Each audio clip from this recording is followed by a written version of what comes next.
அது மட்டும் இல்லாமல் இன்னைக்கு ஒரு ஒரு ஒரு ஒரு விஷயத்தை நான் இந்த இடத்துலையும் தெளிவுபடுத்தி ஆகணும். நாங்கள் அரசாங்கத்தில் இருக்கும்போது, நான் அமைச்சராக இருக்கும்போது 2023 காலப்பகுதியில் அஸ்வசுமா திட்டம் வந்துச்சு. அஸ்வசுமா வரும்போது அதில் ஒரு பெரிய பிரச்சனை என்னன்னா, தோட்டத்தில் வேலை செய்கிறவங்களுக்கு கொடுக்க முடியாது. அதே மாதிரி தோட்டத்தில் அடையாளம் என்னன்னு தெரியாமல் இருக்கிற நபர்களுக்கும் எங்களால் கொடுக்க முடியாது. அந்த அடையாளத்தை யார் தீர்மானிக்கிறா? அந்த தோட்டத்தில் இருக்க தோட்ட முகாமையாளர். அது எப்படி சாத்தியம்? அப்படி இருக்கும்போது நாங்கள் ஒரு அமைச்சரவை பத்திரம் ஒன்று சமர்ப்பித்து, அந்த அமைச்சரவை பத்திரம் ஊடாக நாங்கள் தெளிவாக எடுத்து காட்டினோம். தோட்டத்தில் வேலை செய்கிறவங்களும் இதுக்குள்ளார உள்ளடக்கப்பட வேண்டும். அது மட்டும் இல்லாமல் நீங்கள் அந்த க்ரைட்டீரியாவை பார்த்தீங்கன்னா, அஸ்வசுமாக்கு அடியில் வர க்ரைட்டீரியா கிட்டத்தட்ட ஒரு 22-24 க்ரைட்டீரியா இருக்குன்னு நான் நம்புகிறேன்.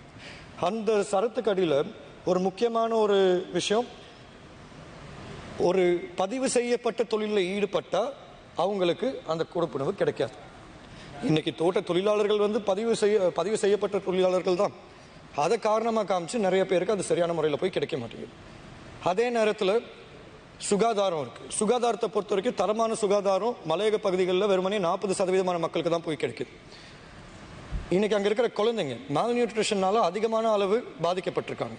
அது மட்டும் இல்லாமல் இன்னைக்கு அங்கே இருக்கிற குழந்தைங்களோட வாழ்க்கைக்கு தான் ஒரு பெரிய பாதிப்பு ஏற்பட்டிருக்கு இந்த பொருளாதார நெருக்கடிக்கு அப்புறம். ஏன்னா கொரோனாக்கு முன்னாலே 23% இருந்த மலையகத்தின் வறுமை கொரோனாக்கு பிற்பாடு, இந்த பொருளாதார நெருக்கடிக்கு பிற்பாடு கிட்டத்தட்ட 57% அதிகரிச்சிருக்கு.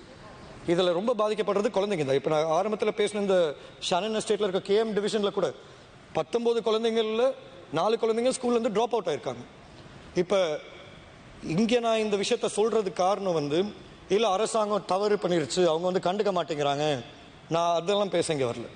அதே மாதிரி அரசாங்க தரப்புல இருந்து எங்களை கைக்கு நீட்டி சொல்லுவாங்க, இல்லை உங்களால தான் இவ்வளோ காலம் ஒன்று நடக்கல. இது நான் என்ன சொல்கிறேன், ஒருத்தருக்கு ஒருத்தர் திட்டுறதை நம்ம கொஞ்சம் ஓரம் கட்டிட்டு உண்மையான பிரச்சனை என்னன்னு நம்ம சிந்திச்சு பார்ப்போம்.